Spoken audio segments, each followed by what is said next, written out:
All right, here we are for our matinee show. Now, even though we're doing the review from our little office and stuff here, we did actually go to the theater to see this one. Yeah, this is a new movie. This is a new movie. This is The Art of Self-Defense. Yeah, interesting movie. This was a weird one. Interesting movie. It's taking place, looks like to be in the late 80s, early 90s. Maybe like... Yeah, I was thinking 92 based on the computers and stuff, but they don't really say, and it's like it doesn't really matter, I guess, but... Yeah, in a way, it's almost kind of like a Karate Kid type movie, but it's really deadpan. But really not. and it turns out to be kind of like a Karate Kid movie from the dark side. Don't want to spoil it. It's... I enjoyed the movie, though. Yeah. It took me a while to kind of understand where this movie was coming from, where it was going to go. I thought it was going to be kind of a pretty silly-ass comedy. And it's really not really. Not. It's almost kind of like it started to go into the realm of almost like horror.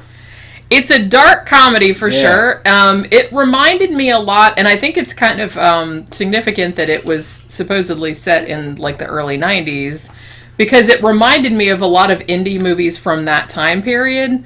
It actually, you know what, okay, people who like Wes Anderson movies, if you liked like a lot of that really like deadpan, ironic distance type of stuff, like from the 90s, because there was a lot of indie movies like that in the 90s, you would love that kind of stuff. Charlie Kaufman, like if you liked like Cynic Doge New York and stuff like that, you would probably dig this. It's a similar kind of thing. I would call it a dark comedy, but like I said, I don't really want to give too much away because I only saw one trailer for this, so I wasn't really sure. Like, I got an idea of the vibe, but I had no idea like where the plot was going to go, and so and I'm glad I didn't know, because I was just kind of like, oh, we're doing this now. Okay. Yeah, it's about this guy in his 30s. He's like a super beta office worker.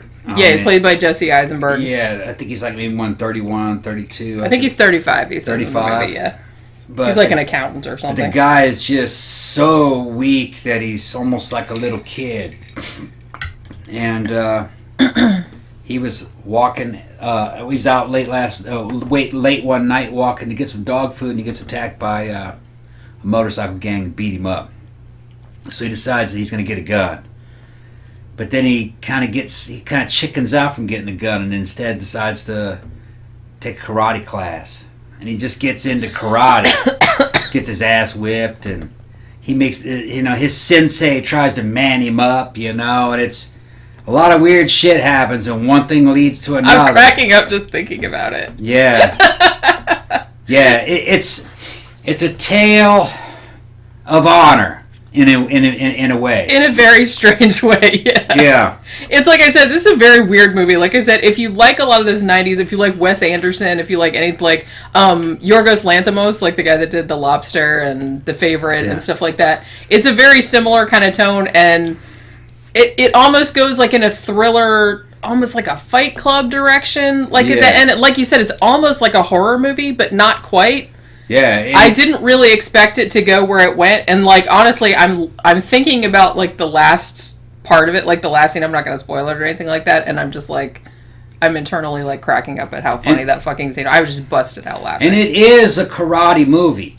It's very much centered on. It's almost about dojo life and the honor of the dojo, and it is a karate movie. It's just unlike any karate movie I've ever seen, even though the rules of honor are followed. The rules of karate honor are kind of followed in a way, but there's more than just that kind of honor.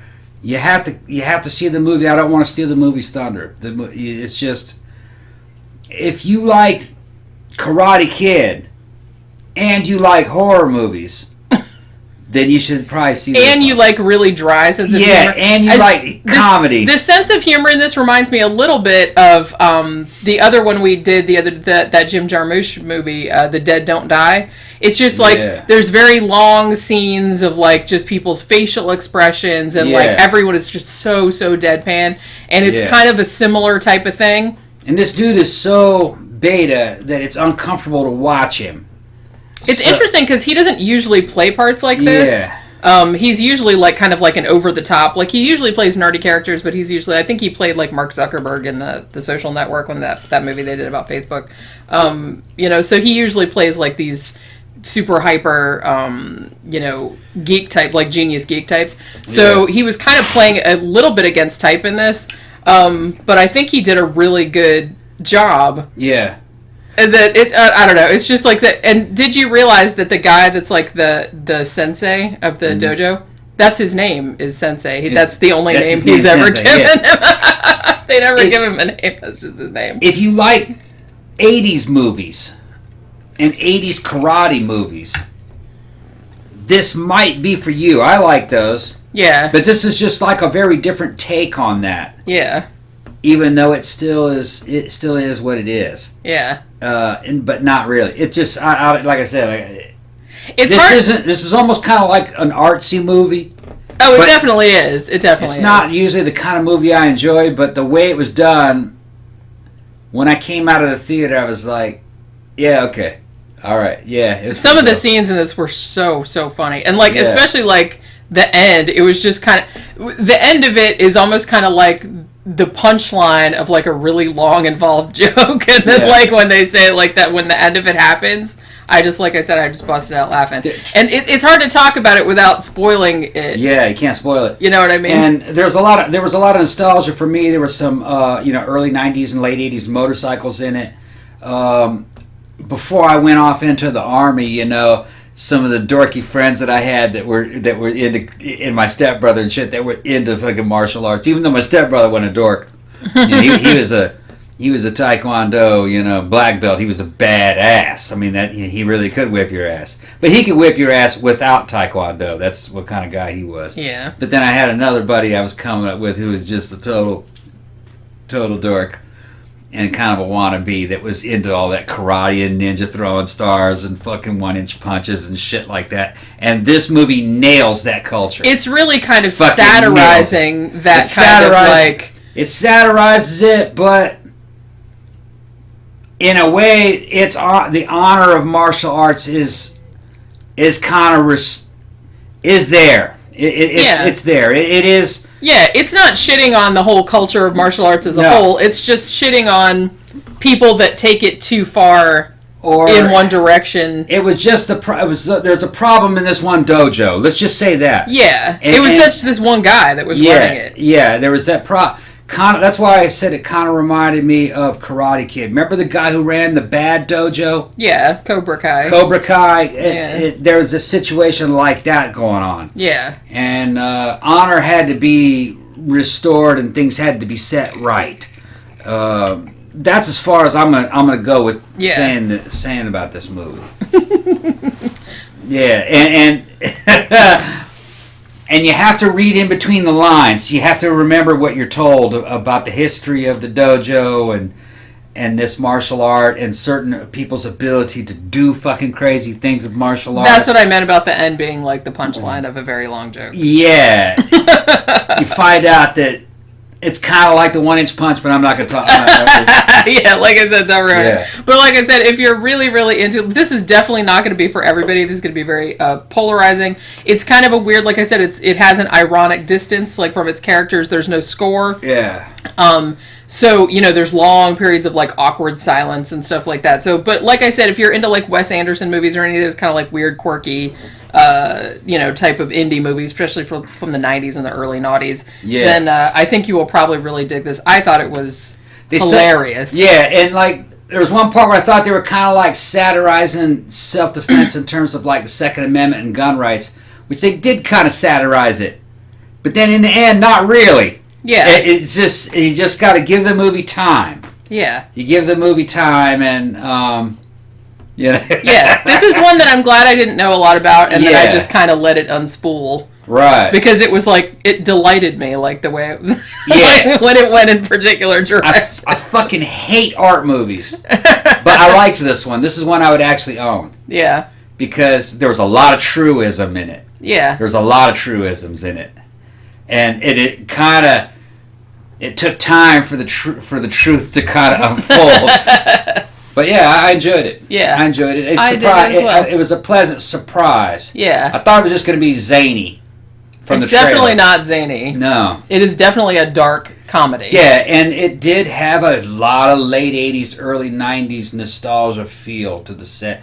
There's only one thing that they got wrong in terms of like props and stuff. When he goes in to buy the gun, some of the guns on the back of the wall in there were modern. Yeah, that was stuff that was only like I said. They probably what they probably did was they probably just shot it in a real gun store and just didn't even think about it. Right. A lot of those guns. Some of those guns didn't exist in the 90s. Yeah, because like I said, they don't make a big deal about what year this was set. I didn't even realize that it was supposed to be the early 90s until I was like, why does anybody have cell phones or the internet, and why is he like getting porn out of a magazine like you see those monitors. You see those computer monitors and you go, and then when I saw the computer monitor, I'm like, oh, this must be like 1991 or as soon as I saw that coffee machine was from the fucking I guess I 80s, didn't and think I'm going about like, it.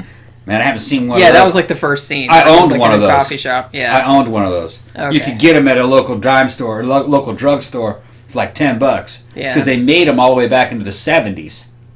So they had that 70s look, but you could buy them forever, like for $11. I guess it didn't occur to me. I thought it was a Mr. Coffee, I think. Yeah, I thought he was just like at some old like cheap ass diner that just had old fucking coffee pots. No, that was the one at the office. Didn't occur to me. Oh, the one at the office. It was the one at the office. Okay, I didn't even notice. Yeah, like I said, I didn't even the thing that tagged it for me was, like I said, it's like, why is he looking at titties in a magazine instead of on the internet? Right. Yeah. And then I was like, oh, it's supposed to be the early 90s. People didn't have the internet. They didn't have the internet. Yeah, so that's why. But yeah, definitely if you like this kind of like dark comedy indie horror, like I said, it goes almost in a horror movie direction. Not exactly, but kind of. About a loser trying to learn to be a man. Yeah. And there's a lot of shit about what it takes to be a man. It comes up in this a lot. Yeah. It was some funny shit. It was some truisms to that too. Yeah. Like it's satirizing it, but in a way, but sort of not. Sort of not. Yeah, you know what I mean? You just got to see it. Yeah, you just have to see it to see what we're talking about, because I don't want to ruin it. All right. So yeah, I definitely recommend it if you like that kind of thing.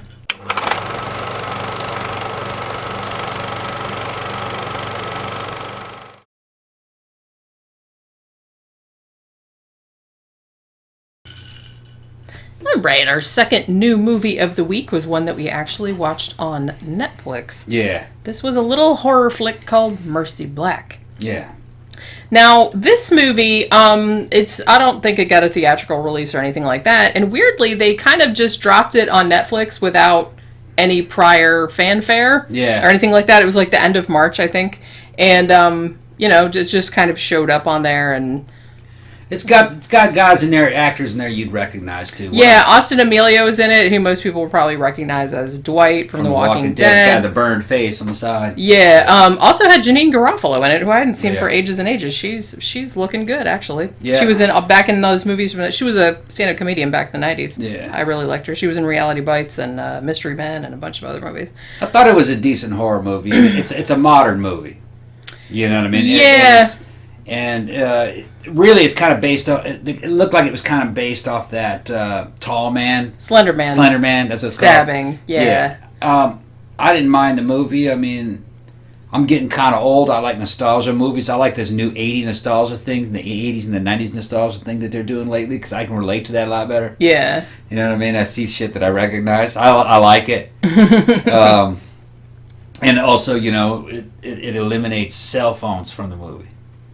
Well, like I said, I think that might be a big factor as to why a lot of newer movies are like, let's set stuff back in the 70s and 80s when nobody had cell phones. Because when you have cell phones, that like a lot of the horror movie scary shit that happens, like, as soon as you can like call somebody or, call 911 or something. It makes certain kinds of horror impossible. Yeah, so really you have to like not have that. Yeah, you see a ghost and then you get on the internet and access it and take a picture of it and shit like that. It just, Who is this? Does anybody know they're haunting my house? Yeah, this is where I live. Who died here before? Kind of immediately. Move me over. Immediately, yeah. Oh, okay. And I thought the movie was okay. Yeah, it's like, that's the thing. It seems like it kind of I liked it, but it disappointed me because I thought it had such a cool premise. like, it's obviously based on, like I said, the very famous Slender Man stabbings, which I think happened in 2014. Like those girls that said they stabbed their classmate to death, or yeah, they stabbed her because they thought that Slender Man told them to, or something like that. So you can tell that it's pretty directly based on that. The guy that wrote it also based it a little bit on the very famous case of Mary Bell, that little girl that strangled those two toddlers. I think she was 10. That was back in the 60s in England. So, you know, the whole the whole premise of the movie, it's like you see at the beginning, you know, there's these three girls, and two of them, like, hit this other girl in the head. They take her out to the woods or whatever, and they hit her in the head with a rock and stab her, or whatever it is they do. And then you kind of cut forward to, like, 15 years later, where one of the little girls has been let out of the mental hospital, and she goes to stay with her sister. And then there's, like, a whole thing over whether, you know, this movie's version of Slender Man, who is, like, called Mercy Black, who's, like, a woman, like a ghost. And I guess they, like, constructed her, like, out of, like, tree limbs and, like, a creepy paper mache mask or something. It actually looked pretty good. It did, actually. It was pretty creepy. And, but I think I liked the first part of it because they kept it ambiguous as to whether Mercy Black was real, or if she was just having, like, a mental breakdown, or if she had just imagined it, or the more intriguing idea that maybe they believed it so hard that they made it real. You know what I mean? So, so they kind of kept it, like, you know, a little bit ambiguous, and I thought that was pretty cool. And then the end, it's like, I didn't mind the end. Like, I'm not going to say what the big twist was or anything like that, but I don't know if I would have gone that route, but, you know, I can see how they would go that route. I don't know. It's like, it had, like, a lot of, like, all the acting performances were really good. I really liked Austin Emilio in this. I think he was, like, the sister's boyfriend, and he was kind of a skis. And he was super into, like, true crime and stuff, and he kind of wanted to exploit the girl that had got out of the mental hospital. You know, like, oh, we should write a book together, you'll make all kind of money, and all this other kind of stuff. And then also he was kind of, like, a little rapey, too, just for the cherry on top. So, you know, so there was that whole thing. So I really liked him in the movie. And, you know, the woman that played, you know, the main character, I think her name was Marina, she was really good too. But it's like, I wish that they had done something a little bit more original, I guess. I mean, it seems like such a cool premise. I feel like they could have done something more with it. They could have made it scarier. They could have made it, like, it was good, but it could have been a lot better. For me, it was more like the tone. Yeah. It was kind of a serious, almost kind of semi-realistic tone. Yeah. And there's something about newer horror movies. Maybe because, I don't know, maybe because I just didn't grow up with them. They seem kind of shake and bake and quick and easy to do. And CG and everything, you know what I mean? To me, it just kind of, I don't know, it kind of spoils it a lot of times. Yeah, and I think this is a Blumhouse movie too, and I think a lot of them kind of fall into this sort of cookie cutter area where it's like, you know, they're a good way to pass the time. They're not terrible. It's like if you want to see, like, an okay, like, kind of creepy horror movie because you don't have anything better to do because it's raining or whatever, you know, they're perfectly serviceable. They're serviceable. That's what for that. For that genre, for that, like, niche, but there's something about them that kind of feel like they lack soul because of the tone. Yeah, they feel like they were made kind of quickly and made well by a bunch of people in a company. Well, yeah, like I said, it's Blumhouse. They didn't. It doesn't really have that handcrafted feel. Yeah, I mean, they're you know, a studio that makes horror movies, and that's all they do.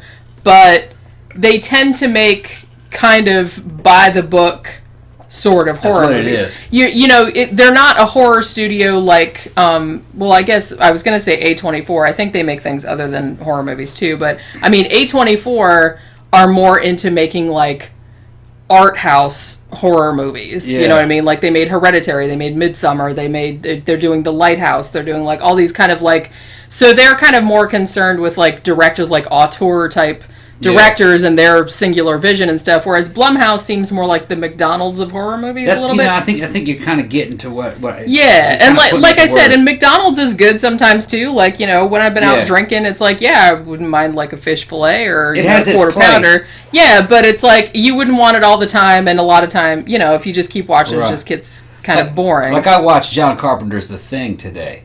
Now that I got it on Blu-ray. Yeah.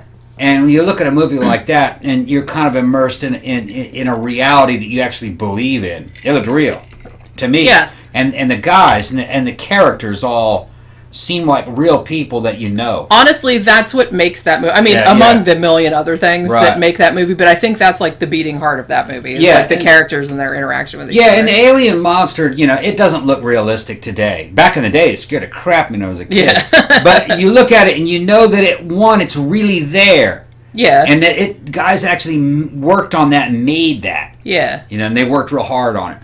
So, although, you know what, in the new Blu-ray version that I saw, you could see the matte paintings. You could see the brushstrokes in the matte paintings. It's obviously paintings. Wow. Check, like the place where the flying saucer was down inside. Inside the ice and shit like that. You could still see. Though, I love a good matte painting. Yeah, you could see the brushstrokes in the matte paintings. To me, I don't mind if that stuff looks fake because, like you said, at least it's still there. Because CGI looks fake to me too. Yeah, but it didn't look that way on film back on the lower resolutions and where that movie came from. That's kind of the shitty thing. That's the shitty thing. You start listening. Make everything super high definition. Super high definition. You go, that's a painting, but it didn't look like that. It didn't look like that in a theater. I know, it's like, there comes a point where it's like you don't want it too high definition because it's gonna like ruin the. They shouldn't have done that. They should have left it. They should have lowered the definition or something on that Blu-ray because it was a nice painting, but you could tell, you could see the brushstrokes. You could see it's a painting. Yeah, you could see it's a painting. Yeah, we had the same thing when we were watching another movie as well the other day. Mm-hmm.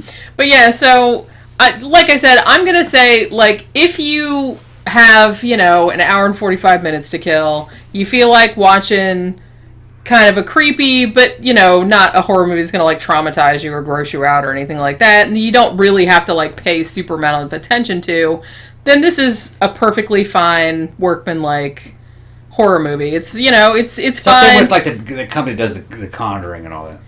Yeah, it's like definitely that. It's weird to me because like as I watch like a lot of horror channels because I'm kind of a geek about horror, and I feel like The Conjuring, the first one, is on like a lot of people's like best horror movies of the 2000s or 2010s or whenever the fuck it came out lists and stuff. And I'm not gonna like argue with you about it. Like I think the first Conjuring was obviously really good, and like all the other ones in the Conjuring universe have been kind of like meh. We've seen most of them now. We have, I've seen like a great deal of the kind of extended universe ones. But I don't like. I like the first Conjuring, but not as much as a lot of other people seem to like it. Like to me, it seems like it's a good movie and it's got like some creepy scenes in it, but I don't love it as much as. After you see a couple of those movies, you know exactly what you're gonna get. There's kind of a formula to it. You kind of know about the jump scares. The highlight of those movies is, that's kind of the problem. It's like a formula. The highlight of those movies is seeing them in theaters with a bunch of fucking teenagers in them. Yeah, with everybody like screaming. They scream at because they are pussies. They are fucking pussies today. Well, I think it's coming. You can hear. I think honestly, I don't know about that, but I think it's just because it's fun to like go with your friends. Yeah. And, like, it's in a dark room, and you're just, like, so I think they psych themselves up for it, too. I hear the boys back there trying to talk tough and shit because they were scared. Well, remember that? I know. Yeah, I saw, I heard that. And it's like, and the thing about it, too, is that, I'm not averse to, like, a well-executed jump scare. Yeah. But if all that is in your movie, that's not a scare. You're just startling someone with a loud noise. I can do that by sneaking up behind somebody and popping a balloon. That last one had a couple of pretty cool shots. I don't remember the name of that last one we saw. Remember that one effect where she was shining the flashlight? Which one? The Annabelle Comes Home one? Annabelle Comes Home, where she was looking down the hallway and saw those creepy looking eyes. Oh, the coins, yeah. And then when she shined the light, that was cool looking. Coins, and then they fell to the ground. That was pretty fucking cool. I liked that scene. Yeah, like I said, most of those movies have like really cool like visuals in them. Yeah. It's just that that one was actually not bad. Yeah. I enjoyed it while we were watching it. They're trying to change shit up a little bit. Yeah. It's just that I think the problem with a lot of horror movies, Whether they're in the theater or whether they, come straight to Netflix, is a lot of them are good, like, while you're watching them, but you don't remember them. They don't stick with you. They're just kind of forgettable. But I guess that's true of, like, most movies from all of the time. There's only, like, a few that are going to, like, stick with you forever. The best one of that company that I've seen was La Llorona, and only the first half of it. Yeah. The first half of La Llorona, I really liked that one.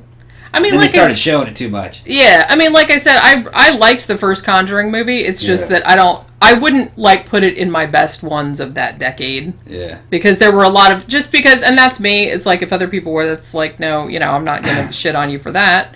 But, I think there was just a lot of ones that, to me, were more memorable. I like ones that, like, do something different. You know what I mean? I tend to like ones that have, like, a concept that they do something different with, or they try to more build an atmosphere of dread, like I said, rather than just, like, popping up in your face every 5 seconds. I think the most memorable... Because that's just annoying. Most memorable new one recently, if you ask me, would be It. It Part 1, I think. That actually was much better than I was expecting. Yeah. And I'm, like, looking forward to the second one. Yeah, that was good. That was pretty good. Mine was Hereditary. I loved that fucking movie. And it bothered me a lot. And that never happens. Like, that hardly ever happens. That really didn't do much for me. I fell asleep during it. But I know, but, like, it's a little bit divisive, but it's, from what I've read of, like, a lot of other people had the same reaction to it as I did. I mean, it was, like, an instant classic. Yeah. So, and it bothered me so much that I don't think I want to watch it again. Really bothered That other one that he did, I thought was better. Midsummer was better than that. I liked Hereditary better than Midsummer, but it's hard to compare them because I know it's the same director, but it's hard to compare them because they were really different, like, in their approaches. Yeah. That's why I hate having to do, like, oh, this one's better than that one, because they're totally different types of movies. I mean, he was totally going for a different. So you recommend this one? Well, like I said, if you don't have anything better to do, like, I'm not saying, like, it's not a bad movie. Rush out and watch it, like, you have to see this, it's, like, the best movie. It's a perfectly fine, if you're, like, hanging out Friday night and you're bored, just get some pizza and just, like, oh, I kind of want to watch a scary movie, but nothing too traumatizing, then you could certainly do worse. There's nothing wrong with it. It's just nothing special. Yeah, for me, it was kind of like the other ones. Yeah. It was well made. Yeah, it's well made, well executed. But it's not. Yeah. It's kind of creepy. It has some, like, the Mercy Black the mask and the body and everything that had some, like, kind of creepy shots and stuff like that. But it's, you're not gonna, like, remember it the next day. But like I said, you could do worse. So that's not a ringing endorsement. I don't know what it is.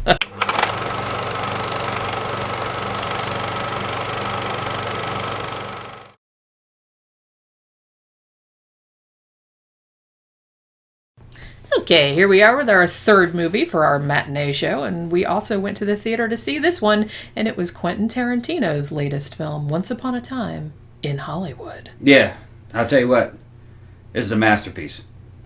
I think it was too. Yep. I can see how it's going to be a little divisive, because it's a little bit unlike some of his other movies in some ways, but I mean, I thought it was amazing, and it was like 2 hours and 41 minutes long, and it wasn't even, like, I could have watched that all day. Yeah. Seriously, I didn't think it was too long. Yeah, I really didn't want the movie to end. Yeah. I want to see it, but, this one, and I'm not easy on Quentin Tarantino. I actually don't, I only like half of his stuff. Yeah. And out of the movies that he's done, I only partially like the ones that I like. Yeah. Like, I liked Reservoir Dogs, which to me kind of was like a play more than a movie. And I liked what's that other one? The one with Pulp Fiction. Pulp Fiction, yeah. Yeah. No, Pulp Fiction. I always get Pulp Fiction and True Romance confused. True Romance, I think he just wrote that. I don't think he directed it. Okay. Yeah, but I liked Pulp Fiction, even though, man, there's certain Tarantinoisms in those movies that drove me up the wall. That kind of zany dialogue, ridiculous shit. Tarantino putting himself in the movie and kind of not really fitting in, and with his terrible dialogue and shit. But this one didn't have Tarantino problems. The Tarantino problems weren't there, but all the strengths of Quentin Tarantino were there. Yeah, I think that's a good way of putting it. Yeah. This is definitely like, Okay, this is easily the most chill Tarantino movie, at least till the end. Yeah. It's a very lived-in movie. It's like a hangout movie. I've seen some people like compare it to The Big Lebowski or Dazed and Confused, where it's just kind of like a lot of the running time, and I know a lot of Tarantino movies have this, but a lot of the running time is just like characters like hanging out together and like talking and stuff. But because you like the characters so much, it's not boring. It's not boring. Like, I didn't find it boring at all. Like I said, even though it was long, I could have watched it all day.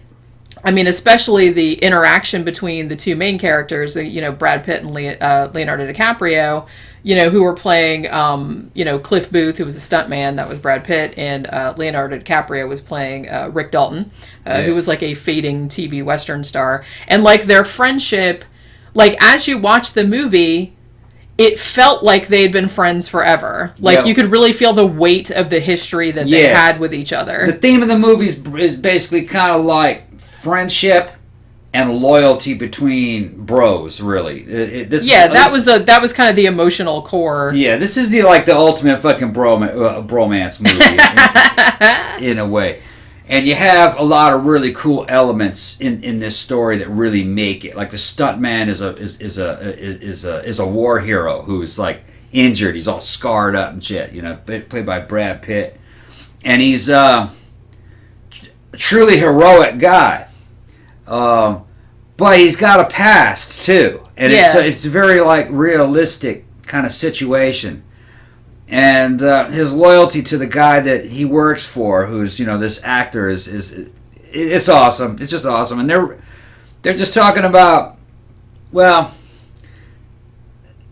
really they're just going through the situation of being a Hollywood actor at that time and trying to make it. You know what I mean? Yeah. And it's got a lot of realism to it, which I liked. Like you see. They, Hollywood stars from the past appear, being played by other people, of course, because a lot of them were dead. But Steve McQueen shows up, and then Steve McQueen tells you stories, and Bruce Lee shows up, and then certain things happen with Bruce Lee. One of the funniest scenes in the movie. Yeah, Bruce Lee really kind of. That was like one of the best scenes, Bruce Lee. And I don't want to do any spoilers in this one. Yeah, definitely we can't spoil it for anybody. I'm sure that, just from the trailers, that like the Manson family is involved, because this whole thing takes place, most of it actually takes place in February of 1969, and there's kind of like a lot of build-up, and really, even though like the Manson family is kind of like on the fringes. Yeah, don't spoil it, don't say nothing about it. Yeah, but like... The reason why the Manson family's in this is because Dalton, the actor, lives next door to Roman Polanski and Sharon Tate. Yeah.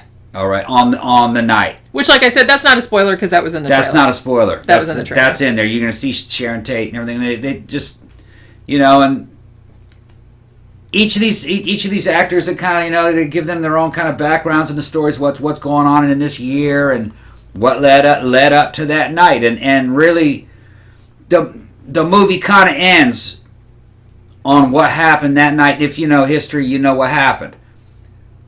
But this is a very different take. I don't want to fucking spoil on it. It's a very different take on what happened. And tell you what, man, this movie delivered. This is like a man's movie.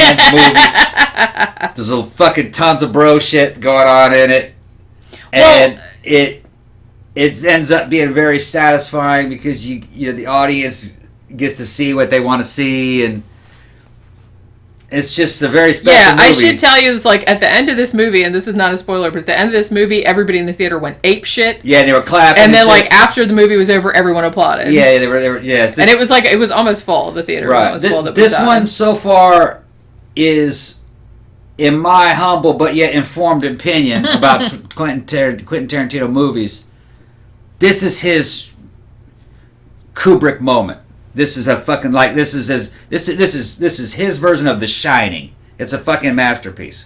Yeah, and it's like I said, I think that something that really makes it, like I said, is the relationship between the two main characters. There's a bunch of other characters. There's a lot of other stuff going on like around the outside. It's like I said, like you're in Hollywood with these people. Yeah, it's like it doesn't really. The narrative, it has one, but it's very loose. It's kind of more like. it's kind of more like a bunch of like characters like surrounding a central theme. Yeah. Like I said, the theme mostly friendship, loyalty, also second chances. Yeah. I think that's kind of a big because right. you know Rick and Dalton. It's not over until you say it's over. Yeah, That's I mean Rick Dalton is kind of like I mean the whole point of his thing, and like I said, this isn't a spoiler either because they also put this in the trailer where it's like he thinks that he's becoming a has-been, because he was like on TV westerns and stuff. So it's kind of like him trying to redeem himself. And like I said, the friendship with Brad Pitt's character, the stuntman, and his kind of ambiguous past and things that he does in the present. And it's almost like I think this might be my favorite role, and Brad Pitt is actually a really good he's awesome in this comedic actor, and he doesn't really get enough chance to do that. I think he was in like Burn After Reading, I think, where he was like really funny in that, but he doesn't really get a chance to do that very often. But he is great in this. He is just like, and the weird thing about this, and I never thought I would say this about a Quentin Tarantino movie, even though the end of it, you get the gore, you get the kind of stuff that's like, if you liked Inglourious Bastards or Django Unchained or something like that, you're not going to be like super surprised, but there is violence and stuff in it, but it's almost like it's a weirdly heartwarming, and I never thought I would say that about a Quentin Tarantino movie.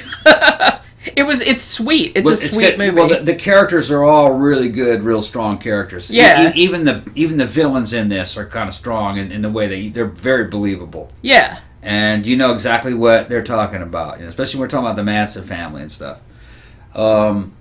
It's just, I don't know, man. It's just, I was watching it and I was going, man, I really love this movie. I don't want this movie to end.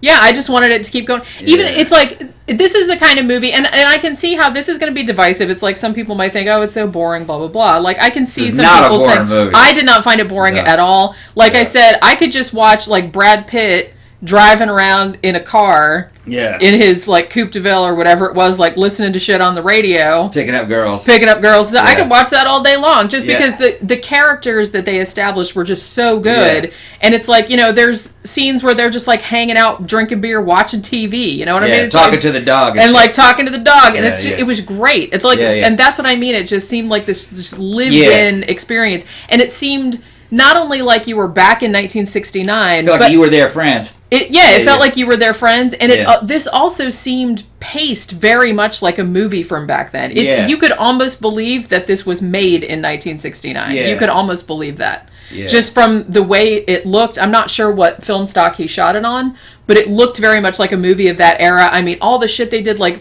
when they're driving around the streets of Hollywood, the streets of LA, it looked like it was back there. Just like 1969, and it was like mind blowing. Yeah, and I left in '81.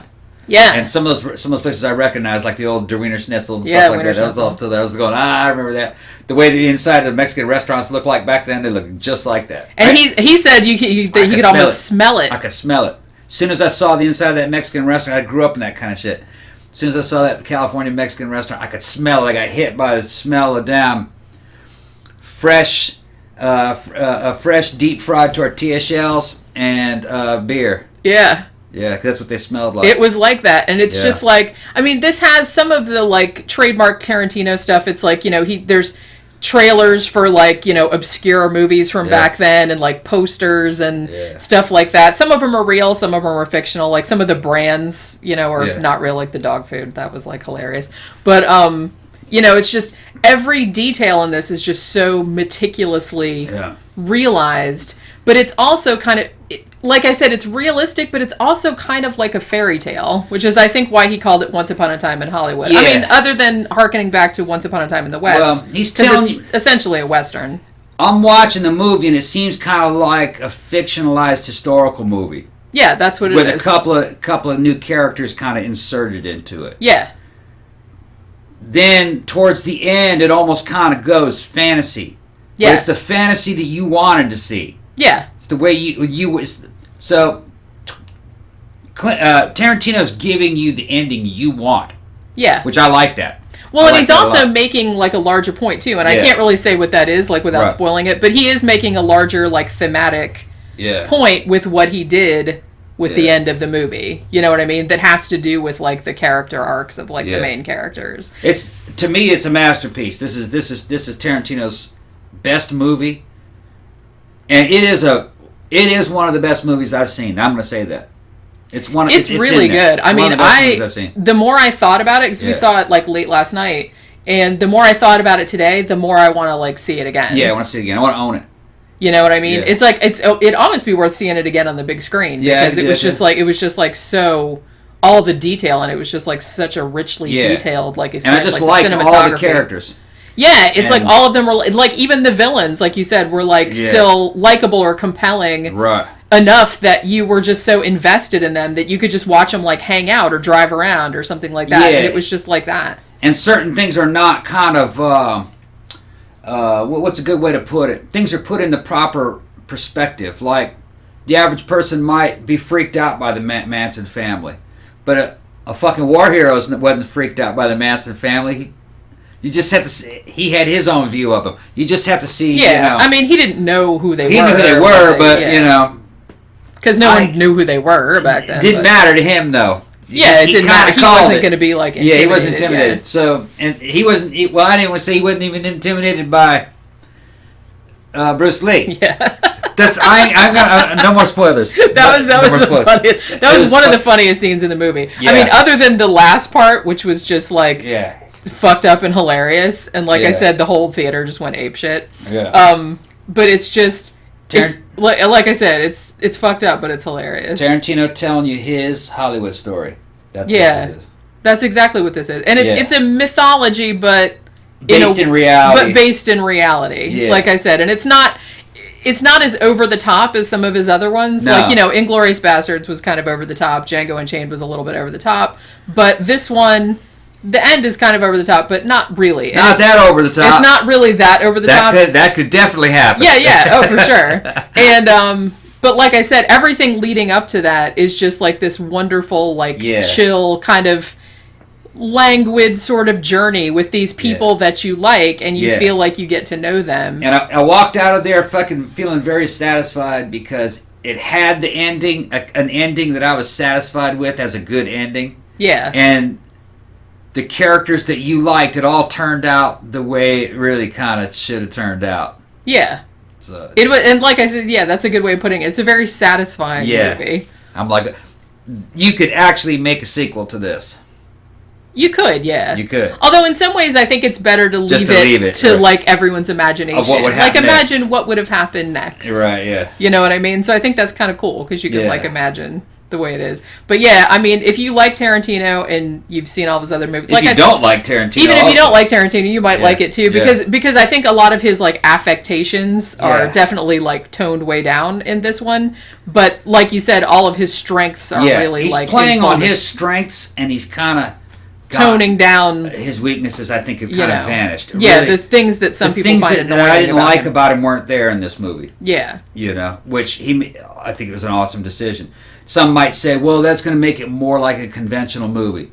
Yeah, but Tarantino had a lot to bring to the table. He didn't have to do any. He doesn't really have to do any gimmicky shit like he was doing. Yeah. In some of in his earlier movies, there was some gimmicky stuff in there, Tarantino signatures and shit, which I thought kind of muddied the movie up. But he did make a name on it, so who am I? Yeah, and that's all gonna be down to like subjective opinion. It's like some people are gonna dig that, some people not so much. Like I said, this really does. I mean, you can tell he loves movies. He loves the 1960s. That whole, even though he wasn't alive through most of it, but you can tell it's a Tarantino movie. Don't get me wrong. Oh yeah, you can tell it's Tarantino. Like it definitely has his signature all over it. A lot of his weird quirks that I didn't like are not in this movie. Yeah. So I'm going to say this is his best movie. And I could tell just by the reaction of the audience that they were just fucking loving this movie. Yeah. Yeah. And like I said, I mean, I'm coming from a point of view where it's like, I like most of Quentin Tarantino's, but I'm not a super fan or anything. But, I loved Pulp Fiction. I love Reservoir Dogs. I loved, most of his other ones.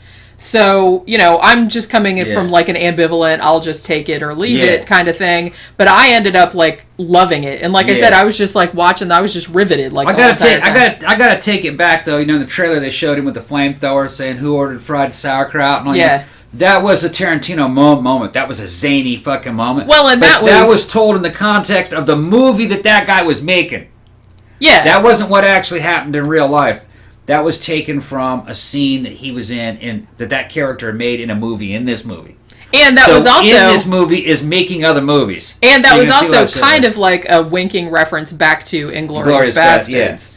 So that was like a 2 or 3 layer. So there is some joke there. There is some of that signature Tarantino goofiness and shit like that, but it plays a lot better in this story because that is happening inside a movie. Yeah, it's like at one remove, and you're like almost you're kind of encouraged to see it as like cheesy and over the top because you're seeing it in the context. Dalton was making cheesy movies, right? So, and that was one of the scenes from the cheesy movies. So I feel like this is that worked. Like I feel like Quentin Tarantino, like he could have only made this like at the age that he's at now, because it almost seems like it's a very personal film for him. It felt like a very personal. And Krussel's in it. He is. Krussel's in it, and he narrates parts of it. He does, yeah. Yeah, as soon as his voice came on at the beginning. I go, that's Krussel. Krussel! Yeah. In the theater, and I was like, shh. Yeah, she told me, shut up. That's Krussel. I'm like, I know. But yeah, anyway, like I said, I really, really liked this movie a lot. Like I said, it's going to be a little divisive. It seems like the reviews have mostly been like largely very, very positive. But... You know, if you like Quentin Tarantino and you want to see something that's like his chillest movie ever, but also with an epic ending. If you're expecting anything PC or soy-based, not this movie. This movie is pure fucking testosterone. There's not an ounce of fucking soy in this movie. Not an ounce. Well, like I said, it's very old school Hollywood. Everyone smokes like chimneys. That's everyone's right. drunk. Drinking like crazy. Everyone's like... This is a real movie. Okay. Like I said, it could almost have been made back then. Yeah. Like the way it's just really, really good. And like I said, I kind of want to go to the theater and see it again now that we're talking about it. We can see it again. Yeah, so definitely, we definitely both recommend that. Yeah.